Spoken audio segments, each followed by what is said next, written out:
Those weren't the only scriptures at the time, the Pali scriptures. There were other scriptures which indicate the Buddha was a much more, well, almost supernormal type of being. The Buddha was certainly supernormal. I mean, I think all the sources testify to that. Superhuman, but still human, though superhuman. The super, as it were, did not cancel out the human, but only, as it were, add an additional, a higher dimension to that humanity. So what would a superhuman be like? A superhuman being would, to begin with, possess all the best human qualities in a superlative degree, such as wisdom and kindness. Also, all the sources agree, the Buddha had developed what we can only describe as supernormal faculties. He had, for instance, the faculty, the power of reading the minds of other people. He could see things which were happening at a distance. These sort of faculties were not peculiar to the Buddha himself. Many of his disciples developed them, not only during his own lifetime, but subsequently.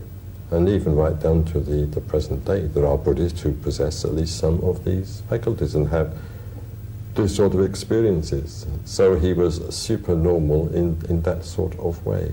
Which, of course, that supernormality was something rather distinct, we may say, from the fact that he was Buddha, that he was enlightened in the purely spiritual or transcendental sense. One can be enlightened in the spiritual or transcendental sense without necessarily possessing these supernormal faculties. So what's the significance of those faculties? I suppose the significance is, in the Buddha's case, that he developed all the capacities which are within human beings, even though not all those capacities need to be developed for the attainment of enlightenment. Well, should they be obtained for enlightenment? The Buddha's view was that if, in the course of one's spiritual life, some of those supernormal faculties or powers developed, well and good. But one should not make them the aim and object of one's spiritual life. The aim and object of one's spiritual life is to get rid of all the negative mental states, one's greed, hatred and delusion, to develop all possible positive qualities and to achieve enlightenment.